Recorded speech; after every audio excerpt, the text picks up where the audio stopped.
Mu gihe umwaka w'imikino uri hafi gutangira, amakipe menshi arimo gutegura umwaka mushya w'imikino, ariko nanone ntarava ku isoko ry'igura n'igurishwa. Iri soko ntirikiri uruhurirane rw'amakuru gusa, ahubwo ririmo kugenda rifata indi ntera, harimo n'amasezerano akomeye agenda asinywa umunsi ku munsi. Arsenal imaze gutangaza ko yamaze gusinyisha Christian Norgard, umusore ivanye muri Brentford, gusa andi masezerano yitezwe cyane arimo kuzamo igihu. Ni amasezerano yo kugura rutahizamu ukomoka muri Sweden, Victor Gyokeres ukinira Sporting Club de Portugal muri Portugal. Ibiganiro byarashyushye hagati ya Arsenal na Sporting Club de Portugal ku birebana no kugura rutahizamu Victor Gyokeres. Ibi byashyizweho akadomo nyuma yo kutumvikana ku giciro cy'umunya-Sweden. Ibi byatangajwe n'ikinyamakuru Daily Mirror kivuga ko Sporting Club de Portugal yahagaritse ibiganiro by'agateganyo, ariko ikaba yiteguye kongera kubigarukaho mu masaha 48 ari imbere. Sporting Club de Portugal irifuza miliyoni 70 z'amapaundi, harimo nibura miliyoni 60 yahita ihabwa ku kanya, andi kazayahabwa nk'inyongera. Arsenal yo ntakiratangaza nubwo Victor Gyokeres y'imyaka 27 washyigikiye cyane igitekerezo cyo kujya Londres. Uyu yamaze kugaragaza ko atifuza kuguma muri Sporting Club de Portugal, nubwo atigeze abivuga ku mugaragaro. Amakuru avuga ko ari kwitandukanya n'iyi kipe buhoro buhoro, urugero nko kujya mu myitozo itegura umwaka w'imikino utaha.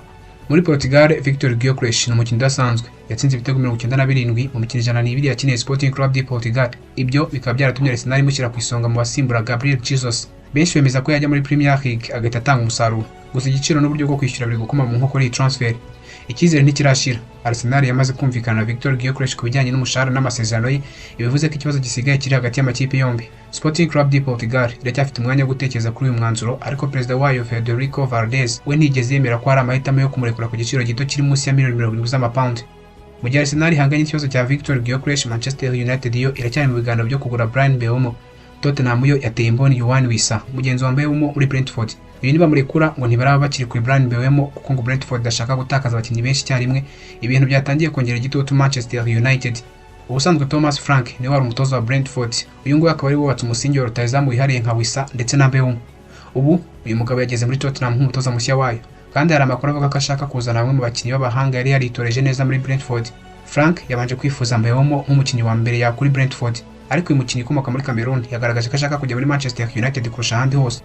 Mu gihe Manchester United ikomeje kuganira na Brentford, bamaze kumenyeshwa impinduka ebyiri zirimo n'igiciro cy'uyu mugabo cyari kiri kuri miliyoni 32 n'ibihumbi 500 by'amapaundi, ariko Brentford ngo ikaba ikomeje kucyongera. Tottenham Hotspur yo yerekeje amaso kuri Yohan Wissa watsinze ibitego 19 muri Premier League umwaka ushize, akabura igitego kimwe nganganye na Mbeumo. Ese ubundi kugenda kwa Wissa byatuma Brentford yanga kurekura Mbeumo? Iki ni ikibazo cy'ingenzi benshi bakiri kwibaza. Brentford ngo ntabwo ishaka gutakaza abakinnyi bayo bombi icyarimwe. Tottenham niramuka yibitseho Wissa vuba, ibi bishobora guhita bituma Brentford yahagarika ibiganiro bya Mbeumo na Manchester United kugira ngo yizigamire nibura umwe mu bakinnyi bayo bakomeye mu busatirizi bwayo. Mu yandi magambo, Tottenham ifite urufunguzo rwo kwica no gukiza ku cyifuzo cya Manchester United kuri Mbeumo, nubwo atari bo bashaka kumugura. Mbeumo w'imyaka 25 yashyize ku mugaragaro ko ashaka kwerekeza muri Manchester United.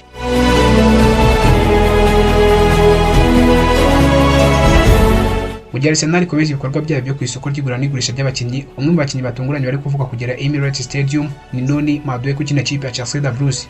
Uyu ngo yamaze kumvikana n'ikipe ya Arsenal ku bijyanye n'umushahara n'amasezerano y'imyaka 5. Igisigaye ni ibiganiro hagati y'amakipe yombi ngo bumvikane ku giciro. Gusa ku munsi w'ejo ibintu byagenze uko bitari byitezwe. Hari igice kinini cy'abafana ba Arsenal batishimiye uyu mukinnyi, ndetse bahise banatangira imyigaragambyo yo kumwamaganira kure muri Arsenal. Abafana bamwe bashingiye impamvu zabo ku musaruro mucyo wa Noni Madueke kuvagira muri Chelsea da Blues avuye muri PSV Eindhoven. Nubwo ngo afite impano yihariye yo gukina ku ruhande no guhangana na ba myugariro, abafana ba Arsenal bashyize hanze urutonde rw'ibibazo bishingiye ku buryo yitwaye mu mwaka ushize. Uyu musore yakiniye imikino 26 muri Chelsea, atsinda ibitego 3 gusa. Yabanje inshuro 12 gusa mu mikino yose ya English Premier League y'umwaka ushize. Imvune zakunze kumubera ikibazo, bikamubuza guhora mu bihe byiza. Bamwe bavuga ko Arsenal ifite abakinnyi benshi bafite impano ku mwanya wa winga, nk'abasore barimo Bukayo Saka, Gabriel Martinelli ndetse n'ushobora kuza nka Byanze, ku buryo nyine gutanga miliyoni nyinshi kuri Noni Madueke ngo byaba ari igihombo kuri Arsenal.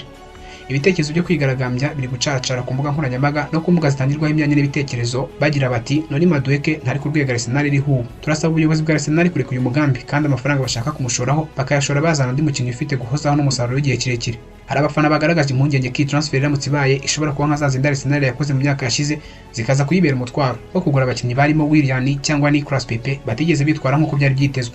Nubwo hari abatishimiye gahunda, hari n'abandi bavuga ko Mikel Arteta afite icyerekezo cyagutse kandi ku buryo akoresha abakinnyi bushobora kuzamura urwego rwa Noni Madueke nk'uko byagenze kuri Gabriel Jesus cyangwa Leandro Trossard.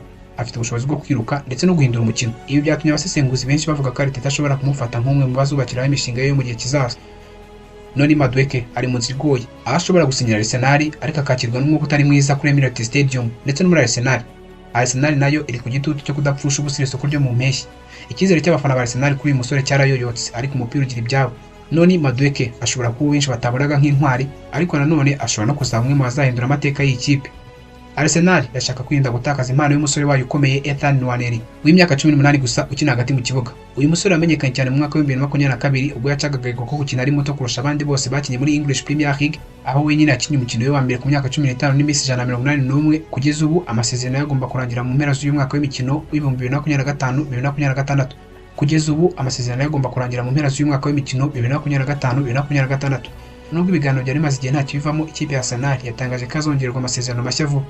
Nwaneri ari mu bakinnyi bashakishwa cyane n'amakipe mu Bwongereza n'i Burayi. Chelsea da Blues niyo yoboye abandi mu kumwifuza, kandi kafite icyizere cy'uko yaziba icyuho cya none Madueke cyangwa akajya afasha ko Parma. Amakipe mu Budage nka Borussia Dortmund na Leipzig nayo yagaragaje ko yifuza kumugura, dore ko nyine Abadage bazwiho kwishakira abanyempano bakiri bato bafite umuvuduko nk'uwe n'ubuhanga nk'ubwe. Arsenal ntishaka kumurekura. Nk'uko byatangajwe n'ikinyamakuru Independent, ubuyobozi bw'ikipe bwizeye ko ibiganiro barimo gukorana n'umuryango wa Nwaneri bizagenda neza, ndetse bakumvikana no ku masezerano mashya azamugeza mu mwaka wa 2030. Umutoza Mikel Arteta nawe yagaragaje ko amufitiye icyizere ndetse akamwifuza nk'umwe mu bakinnyi azubakiraho umushinga we. Nwaneri yaherukaga no kwinjizwa mu myitozo y'ikipe nkuru, aho nyine ategerejwe kwigaragaza mu mikino ya pre-season izabera muri Aziya. Iyi nkuru ije mu gihe Arsenal ikomeje politiki yabo yo kubakira ku rubyiruko, nyuma yo kubona ko abandi bakinnyi baciye muri Academy ya Arsenal nka Bukayo Saka, Emile Smith Rowe na Walter bagize icyo bayifasha.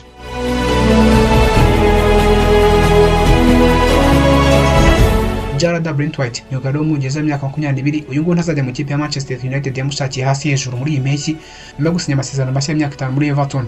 Nk'uko byatangajwe n'ikinyamakuru Daily Mail, muri ayo masezerano hashyizwemo release clause ya £70 z'amapawundi, bivuze ko ikipe ishaka kumutwara izamanza gutanga amafaranga yose. Uyu musore ubu ari mu mahembwa menshi muri Everton, nk'uko nyine amakuru abivuga, nyuma kwiyemeza kugumana na Toffee.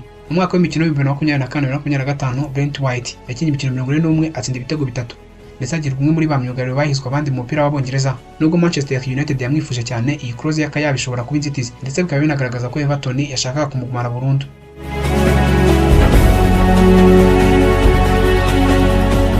Ikipe ya Napoli yo mu Butaliyani yongeye kwinjira mu rugamba rwo gukora Alejandro Garnacho, rutahizamu w'umunyabigwi ukiri muto wa Manchester United, nyuma yo gushaka gutandukana na Manchester United kubera amatiku hagati ye n'umutoza Ruben Amorim.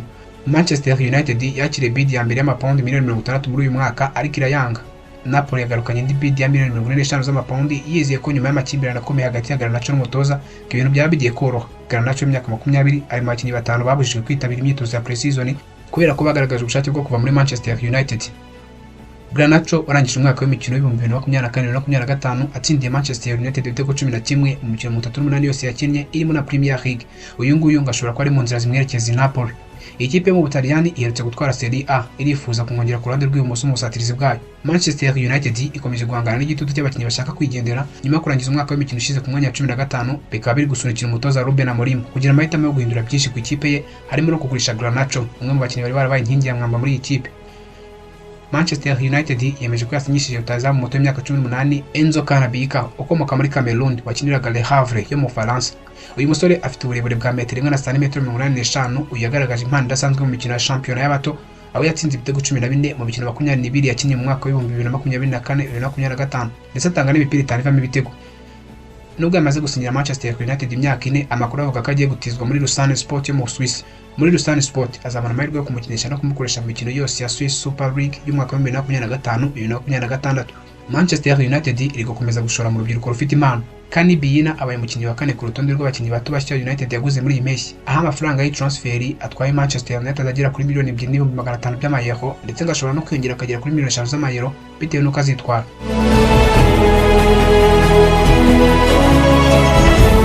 Napoli yamaze kwanga icyifuzo cya nyuma cya Galatasaray, yifuzaga gusubiza Victor Gyokeres muri Turkiya nyuma y'imyitwarire idasanzwe ku ntizanyo, aho yatsinze ibitego 26 agatanga imipira 5 ivamo ibitego mu mikino 3 yose yakinnye ya shampiyona. Nk'uko Sky Sport Italian yabitangaje, Galatasaray yatanze $30,000 z'amayero, izingana na $52 z'amapawundi, ariko Napoli yatwaye Serie A y'umwaka ushize yahise yanga aya mafaranga, ishimangira ko clause yo kurekura Victor Osmhen ari $75 z'amayero. Osmhen we aracyifuza gukomeza kwibera muri Galatasaray, aho yari amaze kumenyera, ariko Napoli yo yagaragaje ko idashaka kugabanya igiciro, by'umwihariko kuko bari mu mushinga wo kongera kubaka ikipe nshya y'umutoza Antonio Conte. Ku rundi ruhande, Chelsea da Blues yatangiye kugira mu rutonde rw'abakinnyi bagomba kuva muri iyi kipe. George Petrovic agomba kwerekeza muri Bonheur. Tottenham Hotspur iri gusatira kurangiza amasezerano ya $55 z'amapawundi yo kugura Mohamed Kudus, wagiye utuma amaso y'amakipe n'isi yose yibanda kuri Premier League. Jordan Henderson wahoze ari kapiteni wa Liverpool ndetse akanakina mu kipe y'igihugu y'Ubwongereza, uyu nguyu yabaye umukinnyi wigenga nyuma yo gusoza amasezerano ye na Ajax Amsterdam. Uyu mukinnyi w'imyaka 34 yari yarageze muri Ajax Amsterdam mu mwaka wa 2024 mu kwezi kwa mbere kwawo avuye muri El Ettifaq yo muri Arabia Saudite, gusa ntibimukundiye kumara igihe kinini mu Buholande. Mu gihe gito yari amaze muri Ajax Amsterdam, Anderson yakinnye imikino 12 atanga imipira ivamo ibitego 2, ariko nyine ntiyigaragaza nk'umukinnyi ku rwego ruhanitse bitewe n'imvune n'iminota mike yahabwaga yo gukina. Ajax Amsterdam ntabwo igeze mu andi masezerano mashya, bikaba byatumye nyine ahita umukinnyi wigurisha kuko nta kipe afite ndetse nta n'amasezerano agifitanye na Ajax Amsterdam. Anderson wakiniye Liverpool imikino 492 agatsinda ibitego 33 akanatwarana nayo ibikombe 7 birimo UEFA Champions League na English Premier League. Washobora gutangira gushakishwa n'amakipe yo muri Major League Soccer cyangwa se mu cyiciro cya kabiri mu Bwongereza cyangwa se amakipe yo muri Arabia Saudite. Ubu ari ku isoko nk'umukinnyi ufite uburenganzira bwo kwigurisha free agent, bigatuma ashobora gusinya ikipe ariyo yose nta kiguzi. Rutahizamu w'imyaka 38 Eden Dzeko wamamaye cyane mu ikipe ya Manchester City, Roma na Inter, uyu nguyu yamaze gusinya ikipe ya Fiorentina muri Serie A. Eden Dzeko uyavuye muri Fenerbahce muri Turukiya aho yari amaze gutsinda ibitego 25 no gutanga imipira ivamo ibitego 6 mu mikino 42 yakinnye. Uyu nguyu yasinye amasezerano y'umwaka umwe, ariko nyine ashobora kongerwaho undi mwaka bitewe n'uko azitwara. Mu rugendo rwe rw'umupira w'amaguru, Eden Dzeko uyu nguyu yakiniye amakipe akomeye arimo Manchester City, yatsinzemo ibitego 72 mu mikino 189 yayikiniye, AS Roma yatsinzemo ibitego 119 mu mikino 260 yayikiniye, ndetse na Inter Milan yatsinzemo ibitego 31 mu mikino 101. Eden Dzeko yavuze ko yishimiye kugaruka muri Serie A kandi yiteguye gutanga umusaruro nubwo imyaka imurega umupira uracyari mwiza.